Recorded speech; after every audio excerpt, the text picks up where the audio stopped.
May God bless you and never waste your pain is a phrase repeated by Maud throughout the film several times.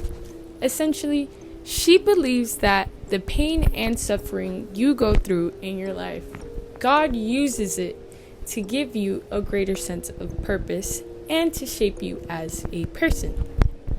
This is how Maud perceives her life.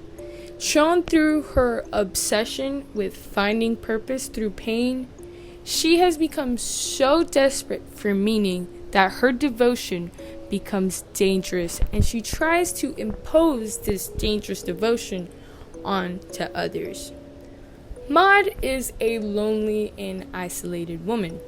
Traumatized by her past medical incident, we see her flow through her life in a disconnect manner from reality, ashamed of who she was in the past, and purposeless. But Maud has purpose.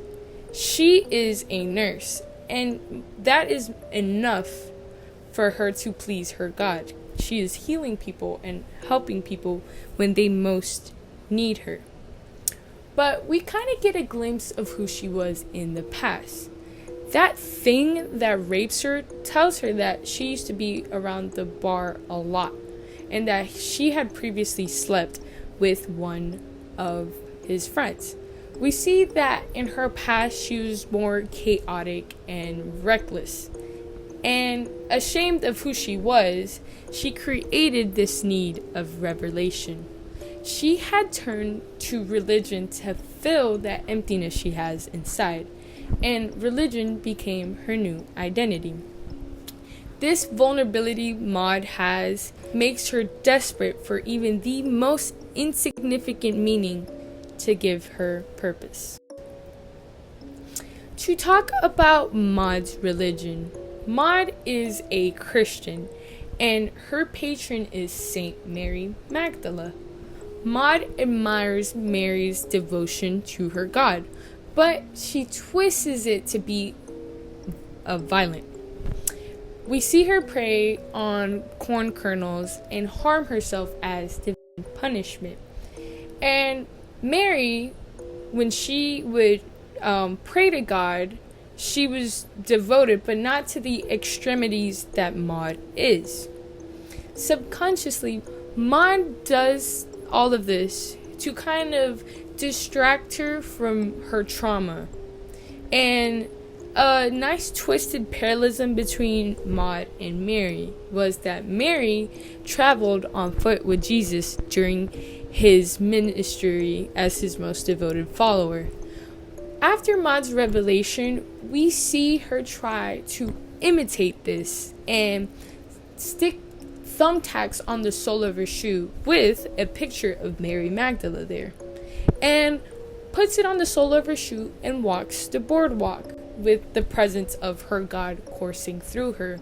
We see that she wanted to emulate this between what Mary did and what she's doing now, but she does it in a more violent way. But like her God and her delusions, this all exists in her mind.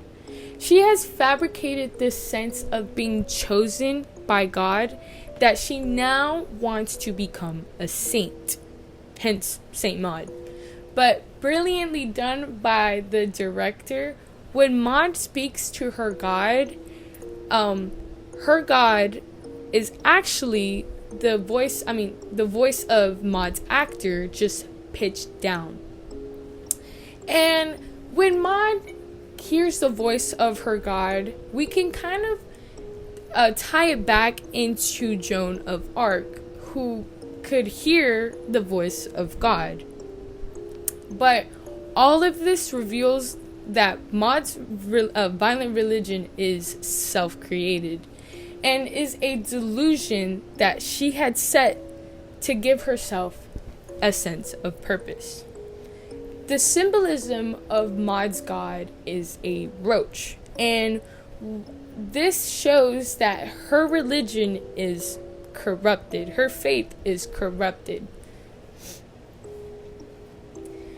Maud, to talk about Maud's purpose, Her purpose is to save Amanda's soul and to transform her faith. She sees Amanda as an atheist influenced by the devil, and this perception is fueled by the things that surround Amanda. Amanda used to be a contortionist dancer, and usually contortion is kind of similar to the possession of a demon. The way that your body contorts in ways that are inhumanly possible.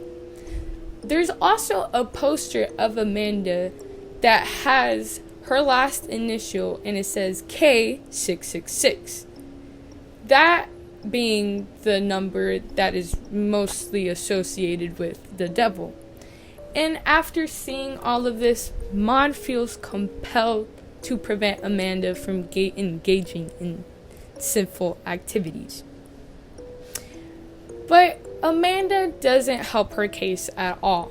Amanda actually feeds into Maud's illusion, giving her a book by William Blake with the handwriting that says, for Maud, my savior. Maud kind of takes this literally, and this is what generates her calling. This is what she believes her calling is. But Amanda mocks her as well when they're both feeling that orgasmic release from God.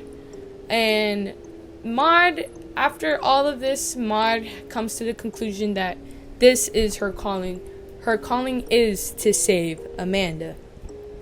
To the point where we see her tell Carol that it is spiritual on another level, putting water crosses around Amanda's house as well to kind of prevent any negativity, well, not negativity, but any like demonic or any thing that could like ruin Amanda. But Amanda rejects Maud. She does not want to follow her faith, and Maud wants to impose this faith onto her. Maud's world becomes destroyed, and she can't accept the fact that Amanda does not want to follow her violent religious devotion.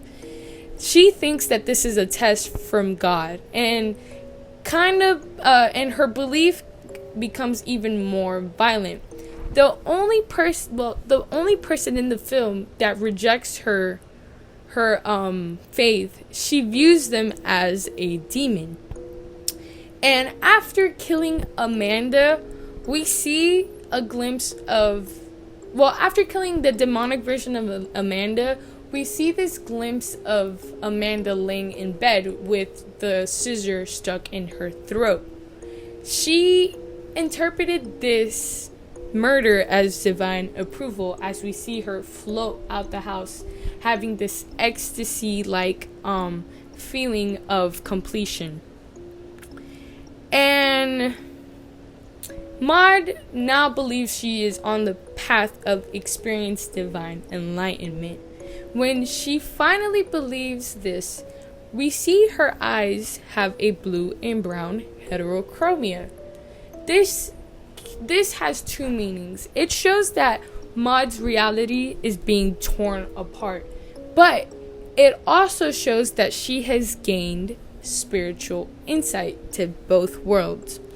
The blue eye meaning that she has gained insight of heaven, and the brown one meaning that she has insight now, that she previously had insight on earth.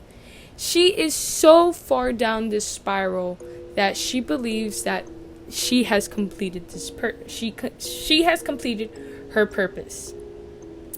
And at the end, Maud thinks that she is now an angel, that she is a glowing light, that it is her time to ascend.